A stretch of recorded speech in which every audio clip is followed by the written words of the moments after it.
And I have studied, well, I've always been an artist, but I actually studied to be an artist as well at TAFE College. And yeah, these are just, they're not my best, these are just using different techniques that I've done.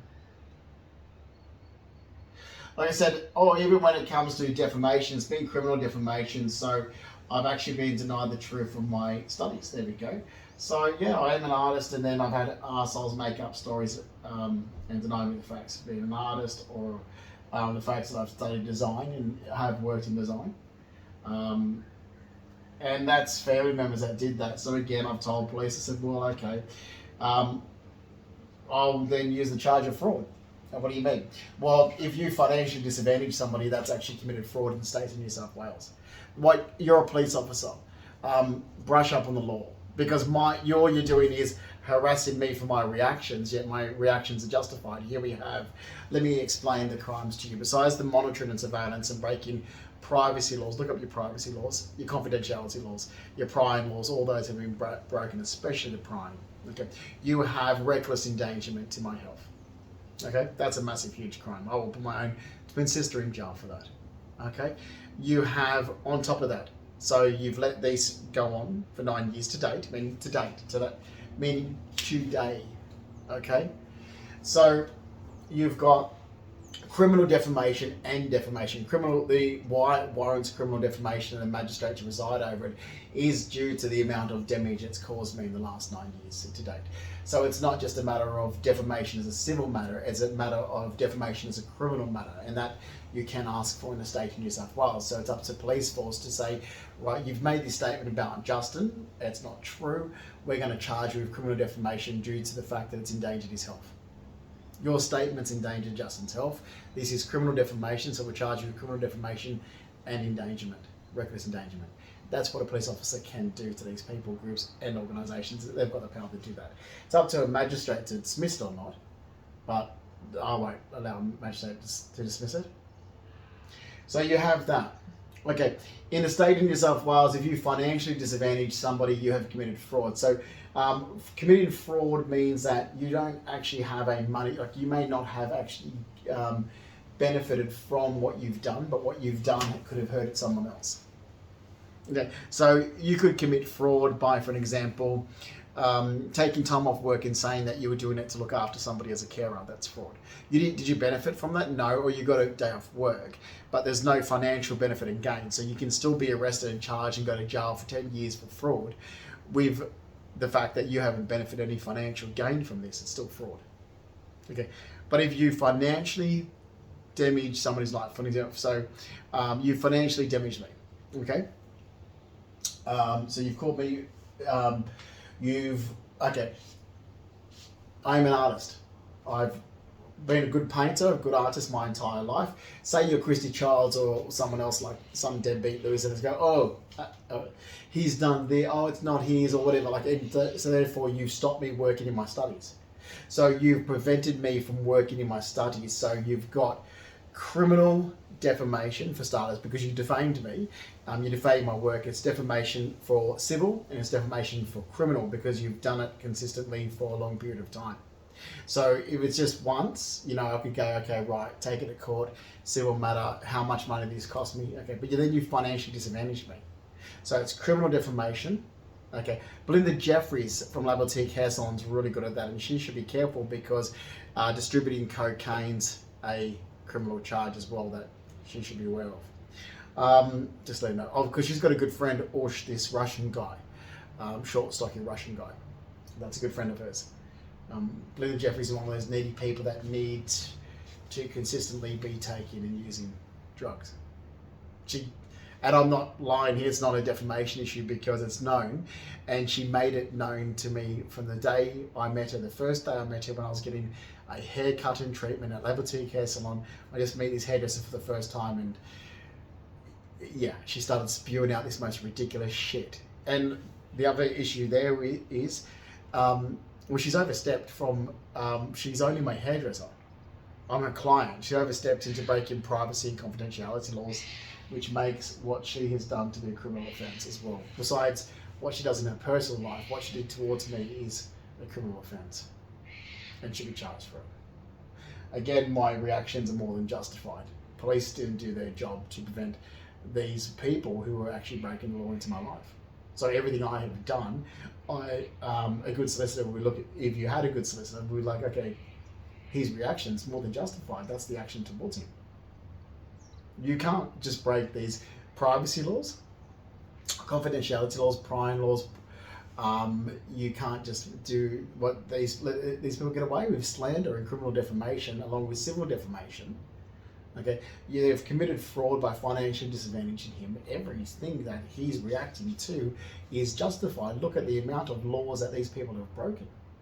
Have a good hard look at the amount of laws that the legal system is sitting back and going, well, hang on a minute, these are still criminal laws that they're breaking and they should be charged for it. And that's fine. And that's to date.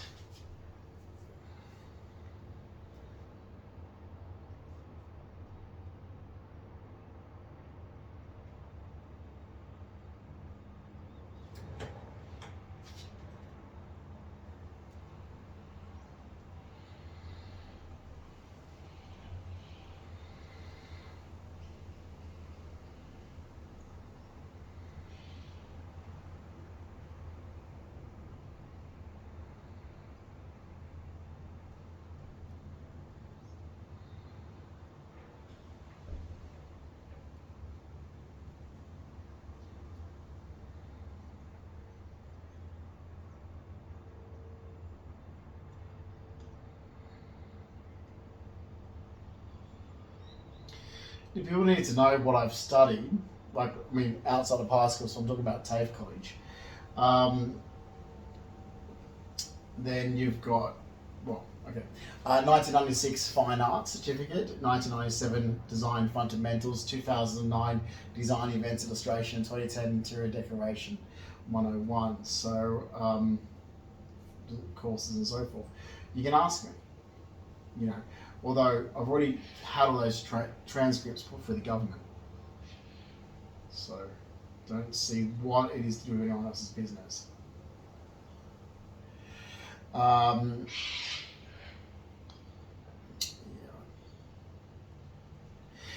the other group of people, I can tell you who's broken these laws, besides the guy I brought my dog from, who was a brief sexual encounter. So we're talking about people who don't know me at all, which police should be very concerned that they've let them break these laws. So Brett Aikenhead, I met Brett Aikenhead briefly from April 2015 to October 2015. I then got harassed by a friend of his afterwards. That was a guy called Spencer, this Aboriginal guy, and his sisters. His sister, this is in Rushcross Bay Park. I got harassed by him. Then in 2016, when I'm walking my dog around Reg Oval side of Rushcross Bay Park, I get harassed by Peter Fry, who came up to me and said that he was a friend of Brett Aikenhead. So I thought, screw this. I'll play the biggest prank on this Peter Fry I could ever do. Some of it backfired on me, but not really. It's still called entrapment. We've got Stephanie DeSalis, who Stephanie DeSalis is my known biggest enemy. Basically because she's this psycho that deliberately went out and started stalking me. And she did. My ex-partner John can confirm this. So John Cabino is the first person who brought this up. So Stephanie DeSalis doesn't know me. She knows of me. There's a difference. Late 2004 is when I was given a coffee and I was introduced to her in late 2004. By July 2005, I started to avoid her. In 2006, she was told to fuck off and never show your face again. I will call the cops on you. And my partner did warn me, saying, Justin, don't speak with her. Ignore her. She's stalking. She's insane. She's stalking you with delusional fantasies. And that's what John Cabino said. And he was right. It was right. She's just done this again. So I've proved the point because she just did it again since 2015. So everything I've said what she was doing in the past, she just did again since 2015 and police should be arresting her for it. So I'm not lying because she just did it again since 2015. A friend of hers, Michael Raptis. Then you've got Mark Henner. As I've said, yeah, of course I know Mark Henner. But I met Mark Henner, I was in the Ginseng Bathhouse in King's Cross. Look, I was there for my birthday in April 2002, but by 2003, I've had nothing to do with Mark Henner. Not my, like, looking at the people he hung around with and what he was up to and so forth. You know, I only even knew of him briefly. So you've got that group of people for starters. Then you've got other people that were affiliated with Sam Delati as well. And I, again, it's like, okay, well, Sam Delati's another guy I dated. And I've made this perfectly clear. Like, I started work at Star Casino back in March 2001. I never knew Sam Delati before, so the first time I met him was was when he invited me. He was doing some finale party for Big Brother, and that has to be, it was in winter. Okay, like it was right in the middle of winter by this time, so it would have been around August 2001. Whenever the finale was to Big Brother, the first Big Brother in 2001, that's when I first met Sam. So that would have been August 2001. Okay. He was still with his ex-boyfriend then. By the end of the year, we started dating, but I had left him before my pop passed away in November 2002. So that makes him just a guy I dated, nothing more. A guy I dated, nothing more. So anybody affiliated with him is just people affiliated with him, affiliated with the guy that I dated, and they're nothing more than that. Okay? And that is really that simple.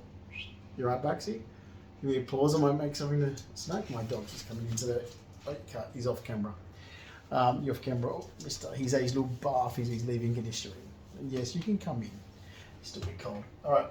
I'm going to pause it there.